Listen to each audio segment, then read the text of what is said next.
Janine at Jericho pabalik na ng Pilipinas.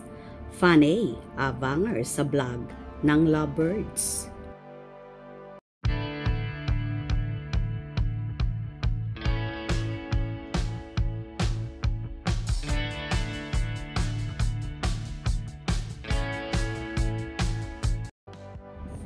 Nagbahagi nga si Jericho Rosales ng konting update sa kanila ng nobyang si Janine Gutierrez. Ipinoste ni Echo sa kanyang Instagram story ang larawan nila ng nobya kung saan nakasakay na sila ng eroplano na may caption na "Flying back home with great memories to share. Thanks at Access Travel PH for being a part of this unforgettable double birthday trip."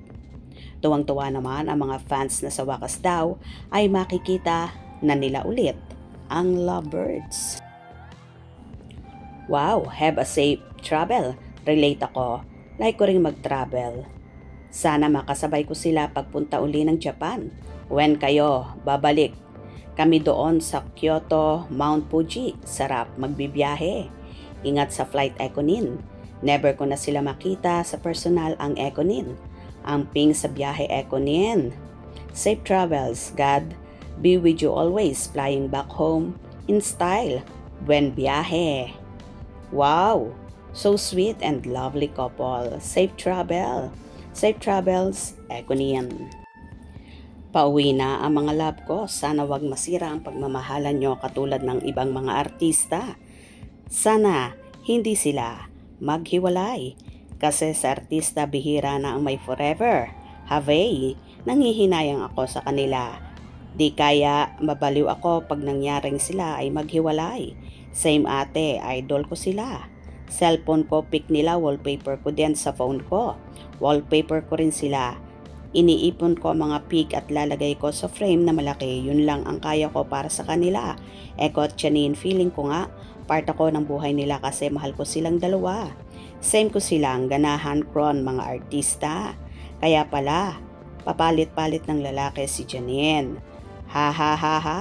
Ganon silang artista kung ordinary OMG tao. Mga ganon din, palit-palit. Masaya si Janine dahil may jowa, may tatay pa. Unfortunately, wala talagang nakagusto kay Janine sa Ateneo na yang matalino, gwapo at mayaman. Pwede na rin pagtiyagaan niyang gurang, legally married at walang pinag-aralan. Wow, makasabi ng akala mo perfect ka. Pinapakialaman ba nila buhay mo? Hindi ka nga nila kilala eh. Maging masaya na lang po tayo na walang tinatapakang tao. Wow, affected ka? Truth hurts. Wow ha, mga judgmental. Masama yan. Telling the truth is not masama. Pakikipagrelasyon sa lalaking hindi pa legally annulled, yun ang masama. Huwag kang double standard. Safe travels back home, Econin. Love you both. Have a safe trip back home, Econin. Di na virgin kasi for sure. May nangyari sa kanila. Pakialam mo naman kung ano-ano ba aba ni Janine. Maka-judgment ka sa kapwa mo, parang isa kang perfect ah. Naku, hindi mo naman kipayon anong kinagkagalit mo. Enjoy life to the fullest. They are both of age, wala ngang sabit. Bunganga mo lang may sabit. Bago lang sila nag-work ni Echo, na-fall na siya agad. Nag 1 year na sila agad. It means easy to get. Lahat ng ka-work niya, nilalandi niya. Okay lang yun kasi magjowa naman. At baka SM na rin ang mga yan. Hello friends, kumusta na kayo dyan? Sana ok lang, sana all. Happy birthday to both of you. Safe travels back home to a perfect couple. Love you both. And as what Mama Lotlot said, keep shining now to both of you. Kaloka na nga at mga masyadong perfect at judgmental ang mga tao.